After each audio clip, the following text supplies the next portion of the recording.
किसी भी नार्सिसिस्ट इंसान को, ऐसे इंसान को जो कि आपके प्यार के बदले आपसे प्यार नहीं करता, आपकी रिस्पेक्ट नहीं करता और आपको इग्नोर करता चला जा रहा होता है, उसको ये 10 जुमले कभी भूल कर भी मत कहें, क्योंकि इससे आपका मेंटल पीस खराब होगा। उसको शायद इतना फ़र्क ना पड़े, मगर सबसे ज़्यादा सफ़र आप करेंगे। सो आगे बढ़ने से पहले अभी अगर आप सोशल मीडिया पर हमारे साथ जुड़े नहीं हुए, तो अभी आप हमें फ़ॉलो कर सकते हैं और दिए गए नंबर पर व्हाट्सएप करके आप अपने कोचिंग सेशंस बुक करवा सकते हैं। सो सबसे पहला जुमला ये कि यू डोंट लव मी, यानी तुम मेरे से प्यार नहीं करते।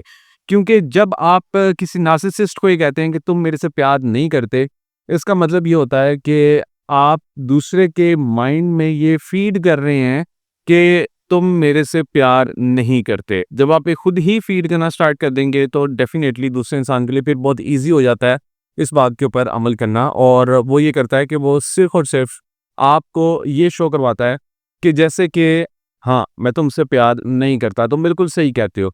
तो एक तो वो आपकी बात के अकॉर्डिंगली एक्ट करना स्टार्ट करेगा, एंड सेकंडली ये कि इससे आप उसको ये भी शो करवा पाएँगे कि जैसे कि आप उसकी इस बात से बहुत ज़्यादा इफ़ेक्ट होते हैं, और आपका मूड इससे ऑन एंड ऑफ होता है। यानी आप अपने आप को जो अप्रूव करते हैं, वो उससे अप्रूवल लेकर आप अपने आप को वैलिडेशन देते हैं। सो जब आप इस तरह का कोई जुमला बोलते हैं कि जिससे कि दूसरा इंसान गैर ज़रूरी तौर पर अपने आप को अहम समझना स्टार्ट कर देता है, वहाँ पर मसला क्रिएट होता है। सो एक तो आपने कतई तौर पे ये नहीं कहना कि तुम मेरे से प्यार नहीं करते। दूसरा जुमला कि आपने उसको बहुत ईज़िली माफ़ नहीं करना। अब ये बात सुनने में आपको बहुत अजीब लग रही होगी, मगर ये बात अगर आप समझ जाएँ तो आप वाक़ई इससे बहुत एग्री करेंगे। क्योंकि कोई भी नार्सिसिस्ट जब आपसे माफ़ी माँगता, ज़्यादातर उसके अंदर ये एक हिडन एजेंडा होता है कि वो अगेन आपको यूज़ करना चाह रहा होता है, वो अगेन आपसे सप्लाई लेना चाह रहा होता है, वो अगेन आपसे अपनी तारीफ़ें सुनना चाह रहा होता है, वो अगेन आपसे अपने ही बारे में बातें करना चाह रहा होता है, वो या तो फाइनेंशियली आपको यूज़ करना चाह रहा होता है या फिर इमोशनली यूज़ करना चाह रहा होता है, और भी बहुत से तरीके हैं जिससे कि वो आपको यूज़ करना चाहता है। सो इसलिए वो फेक अपोलॉजी आपसे माँगता है। वो आपको बहुत ज़्यादा आके लव बॉम्बिंग करेगा, आपको आके कहेगा कि तुम्हारी मेहरबानी मुझे माफ़ कर दो, मैं आइंदा ऐसी गलती नहीं करूँगा, तुम मुझे डिज़र्व ही नहीं करते, तुम बहुत अच्छे इंसान हो, मैं ही गलत हूँ। इस तरह से कोई बातें करके आपका ट्रस्ट दोबारा जीतने की कोशिश करेगा। और उसमें होता समटाइम ये भी है कि जब आप दूसरे इंसान को एक दफ़ा माफ़ कर देते हैं, तो वो दूसरी दफ़ा भी आपसे माफ़ी माँगेगा, और फिर आप उसको जब दोबारा माफ़ करेंगे, फिर तीसरी दफ़ा वो माफ़ी माँगेगा। तो इस तरह से ये साइकिल चलता जाएगा, यानी वो गलती को रिपीट करता रहेगा, माफ़ी आपसे माँगता रहेगा, और इस तरह से, और आखिरकार वो पक्का हो जाएगा अपनी उस चीज़ के ऊपर, और फिर इस तरह से आपकी बात की वैल्यू कोई नहीं होगी और आप की कोई वर्थ नहीं होगी। आप किसी भी एक चीज़ के ऊपर स्टैंड नहीं करेंगे। सो उसकी माफ़ी कतई तौर पर मीनिंग रखती ही है। इसलिए आपने नार्सिसिस्ट को ये नहीं कहना कि मैं तुम्हें माफ़ करता हूँ। तो आपने उसको यही जुमला आप बोल सकते हैं कि ग्लैड दैट यू रियलाइज़्ड। आप सिर्फ़ ये जुमला एक बोल लें, ये आपको इजाज़त है। इसके अलावा आप ये नहीं कह सकते कि मैं आपको माफ़ मैंने कर दिया। क्योंकि इससे आप दूसरे को अगेन चांस देते हैं कि वो आपको दोबारा से हर्ट करे। So glad that you realise कहकर आप दूसरे को ये एक पैगाम देते हैं कि येस, आई वाज़ एक्सपेक्टिंग कि तुम ये बात करोगे, यानी तुम मेरे से माफ़ी माँगोगे, और अभी भी मैं यही तुमसे एक्सपेक्ट करता हूँ कि तुम इसको इसी तरह से रियलाइज़ करते रहोगे। सो यहाँ पे आपने उसके लिए ओपन एंड शट केस नहीं किया है। लाइक आपने यहाँ पे दरवाज़े बंद नहीं कर दिए कि भई अब कोई रूम फॉर इम्प्रूवमेंट नहीं है, तुमने माफ़ी माँगी कि सब कुछ ठीक हो गया, नहीं। आपने यहाँ पर उसको कहा ग्लैड दैट यू रियलाइज़, कि तुमने रियलाइज़ किया, और अब आइंदा भी तुम इसको रियलाइज़ करते रहोगे। तीसरे नंबर पे आपने उसको ये नहीं कहना कि तुम एक नार्सिसिस्ट हो। जी हाँ, ये बड़ा इंटरेस्टिंग है कि जब आप किसी भी नार्सिसिस्ट को ये कहते हैं कि तुम नार्सिसिस्ट हो, मुझे पता है कि तुम नार्सिसिस्ट हो, तो वहाँ पर फिर काम खराब हो जाता है। लाइक आप जब खुद समझ जाते हैं, जो कि मैं अपनी बहुत सी वीडियोज़ के अंदर आपको ऑलरेडी बता भी चुका हूँ, कि जब आप खुद समझ जाते हैं, वहाँ पे नार्सिसिस्ट का सारा प्लान फ्लॉप हो जाता है। मगर आपको ये बताने की ज़रूरत नहीं है कि भई तुम एक नार्सिसिस्ट हो। क्योंकि जब आप दूसरे को नार्सिसिस्ट लेबल कर देते हैं, तो वो और ज़्यादा इनसिक्योर फ़ील करता है, और अब वो अपना प्लान चेंज करने की कोशिश करेगा, और वो अपना गेयर चेंज कर लेगा बेसिकली, और वो आपको अब और ज़्यादा हर्ट करने की कोशिश करेगा। क्योंकि वो एक्सपोज हो जाएगा। और इसीलिए इसको कहते हैं नार्सिसिस्टिक रेज, यानी वो फुली इस वक्त गुस्से में आ चुका होगा, उसके इमोशंस उसके कंट्रोल में नहीं होंगे और उसका फोकस अब आप होंगे, क्योंकि आपने उसको उसकी नज़रों में एक्सपोज कर दिया और ये चीज़ उसको बिल्कुल भी पसंद नहीं आएगी। चौथे नंबर पे आपने उसको ये भी नहीं कहना कि मुझे तुम्हारी सारी गेम का पता है, मुझे तुम्हारे सारे प्लान का पता है। ये आपने उसको बताना नहीं है, क्योंकि हम गलती ये करते हैं कि जब भी हम वीक पढ़ते हैं तो हम इन कुछ जुमलों को यूज़ करके पावर गेन करना चाहते हैं, मगर इससे एक्चुअली में हम नुकसान करते हैं। सो आप जब उसको ये कहेंगे कि आई नो योर गेम, तो इससे भी अपना वो प्लान वो चेंज कर लेगा। लाइक अगर वो किसी न किसी तरह से आपको मैनिपुलेट करना चाह रहा होता है, फॉर एग्ज़ाम्पल वो आपको फाइनेंशियली तौर पर यूज़ करना चाह रहा होता है, आप उसको कहते हैं कि आई नो योर गेम, कि तुम मुझे यूज़ करना चाह रहे हो, तो वो क्या करेगा, वो अपना गेट चेंज करके आपको अगेन मैनिपुलेशन आपके साथ करेगा। फॉर एग्ज़ाम्पल अगर वो पहले आपके साथ गिल्ट ट्रिपिंग कर रहा था। गिल्ट ट्रिपिंग मतलब वो आपको गिल्ट में डाल रहा था, वो कह रहा था तुमने तो मेरी कभी हेल्प ही नहीं की, तुम्हें मेरी हेल्प करनी चाहिए। तो इस तरह से कुछ जुमले बोल के आपको गिल्ट में डालने की कोशिश करता है। अब आपने उसको कहा कि आई नो योर गेम, अब वो अपना गियर चेंज कर लेगा और वो स्ट्रेट आपसे लव बॉम्बिंग करेगा। वो कहेगा कि अच्छा, इसको लगता है कि मैं गिल्ट ट्रिप कर रहा हूँ, तो लेट्स चेंज माई प्लान। वो आपके साथ लव बॉम्बिंग करेगा, आपको ऐसा फील करवाएगा कि जैसे कि आप जैसा इंसान तो दुनिया में है ही नहीं।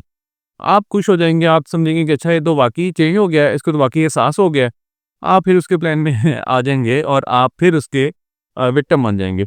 सो इसलिए वो हर तरह से आपको कंट्रोल करने की कोशिश करेगा, तो उसको बताने की ज़रूरत ही नहीं है कि आई नो योर गेम। 5वें नंबर पे आपने उसको ये भी नहीं कहना कि तुम बहुत इनसिक्योर हो, क्योंकि आपको पता ही है कि नार्सिसिस्ट बेसिकली होते तो अंदर से इनसिक्योर ही हैं। मगर ये भी अगर आप उसको बता देंगे कि तुम इनसिक्योर हो, तो इससे भी वो गुस्से में आएगा और वो हर मुमकिन कोशिश करेगा आपको ये दिखाने के लिए कि जैसे कि वो बहुत सिक्योर है, और इससे सिर्फ हम उसी का फ़ायदा करेंगे क्योंकि हम अपना सारा प्लान उसको बता रहे हैं। सो आप वहाँ पर फिर उसको कंट्रोल नहीं कर सकेंगे, क्योंकि वो फिर हर ऐसी कोशिश करेगा कि जिससे कि वो आपके कंट्रोल से बाहर निकले, वो अपनी इंडिपेंडेंस को क्लेम करेगा और हर तरह से आपको हर्ट करने की कोशिश करेगा। छठे नंबर पे आपने ये भी उसको नहीं कहना कि जो तुमने मेरे साथ किया है या जो तुम मेरे साथ करते हो, मैं इसको पूरी दुनिया के साथ शेयर करूँगा या करूँगी। क्योंकि जब आप ये भी उसको धमकी दे देते हैं, तो इससे भी उसको यूँ महसूस होता है कि जैसे कि अब वो पूरी दुनिया के सामने एक्सपोज़ हो जाएगा, क्योंकि जो नार्सिसिस्ट होता है उसके पास एक ही वेपन होता है और वो ये कि वो दुनिया के सामने बहुत काइंड होता है, दुनिया के सामने बहुत अच्छा होता है। वो कभी नहीं चाहेगा कि पूरी दुनिया को पता चले कि आप के साथ उसने ऐसा किया है। सो इसलिए वो स्मेयर कैम्पेनिंग करेगा। स्मेयर कैम्पेनिंग मतलब ये कि वो आपको बदनाम करने की कोशिशें स्टार्ट कर देगा। वो आपके खिलाफ लोगों को करना स्टार्ट कर देगा। वो ग्रुपिंग करना स्टार्ट कर देगा।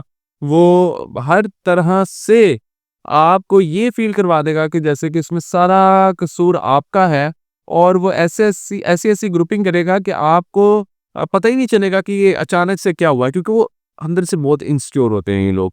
और जब वो इनसिक्योरिटी के अंदर सारा कुछ करेगा, तो आपको पता है कि वहाँ पे उसके इमोशंस हावी होंगे, लॉजिकली वो तब सोच ही नहीं रहा होगा। 7वें नंबर पे आपने उसके सामने ये नहीं कहना किसी भी बात के ऊपर कि इट्स माय फॉल्ट, क्योंकि नार्सिसिस्ट गिल्ट ट्रिपिंग में एक्सपर्ट होते हैं या आपको गिल्ट में डालते हैं। सो जब आप उसके सामने ये कहेंगे कि इट्स माय फॉल्ट, यानी आप कहेंगे कि ओह वाक़ई ये तो मेरे से गलती हो गई है। सो जब आप एक्सेप्ट कर लेते हैं उसकी गिल्ट ट्रिपिंग, यानी वो तो आपको गिल्ट में डालना चाह रहा होता है, वो तो ये चाहता है कि आप गिल्ट महसूस करें, और आप वहाँ पे कहते हैं कि इट्स माय फॉल्ट, तो वो तो कामयाब हो गया।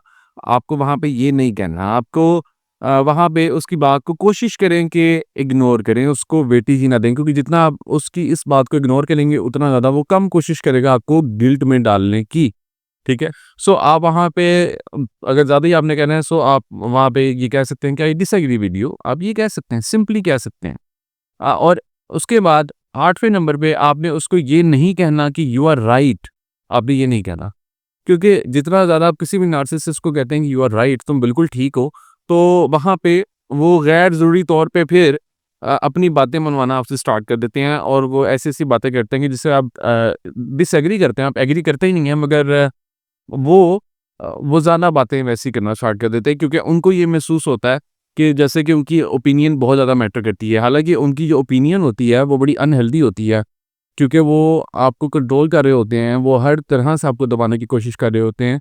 वो आपकी मेंटल हेल्थ के लिए ठीक नहीं होते। और जब आप उनको ये कहते हैं कि यू आर राइट, तो इससे अगेन आप उनके बिहेवियर को रीइंफोर्स कर रहे होते हैं। 9वें नंबर पे आपने किसी भी नार्सिसिस्ट को कभी ये नहीं कहना कि I love you know matter what, कि तुम जो मर्जी करो मैं तुम्हें प्यार करता हूं और करता रहूंगा।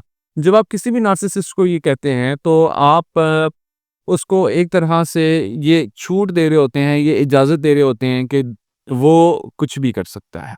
वो जैसा मर्ज़ी आपके साथ बिहेव करे, वो आपके साथ बदतमीज़ी करे, वो आप की डिसरिस्पेक्ट करे, वो आपसे ऊँचा बोले, वो आप पर चीट करे, वो आपको अब्यूज़ करे, कुछ भी करे, आप उससे प्यार करते चले जाएँगे। सो इससे आप उसके अनहेल्दी बिहेवियर को प्रमोट कर रहे होंगे। सो इसलिए आपने ये जुमला भी नहीं बोलना। और 10वें नंबर पे आपने कभी भी नार्सिसिस्ट को ये नहीं कहना कि डू व्हाटएवर यू वांट, कि जो तुम करना चाहते हो वो तुम करो। क्योंकि जब आप ये जुमला भी उसको बोलते हैं तो इससे अगेन आप सारा कंट्रोल नार्सिसिस्ट को दे देते हैं, और नार्सिसिस्ट को तो मज़ा आता है कंट्रोल हासिल करके।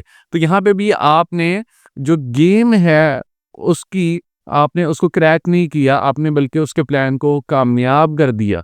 सो ये 10 जुमले ऐसे हैं जो कि अक्सर जो मेरे पास केसेस आते हैं, वो ये 10 जुमले बोल रहे होते हैं किसी भी नार्सिसिस्ट के साथ डील करते हुए, जिससे कि उनका प्रॉब्लम मज़ीद ख़राब होता चला जा रहा होता है। सो इसलिए इन 10 जुमलों को आज से यूज़ करना बंद करें। और अगर आप अपने किसी मसले से रिलेटेड मेरे साथ डिटेल से बात करना चाहते हैं, तो दिए गए व्हाट्सएप नंबर पर राब्ता करके आप अपने कोचिंग सेशंस मेरे साथ बुक करवा सकते हैं।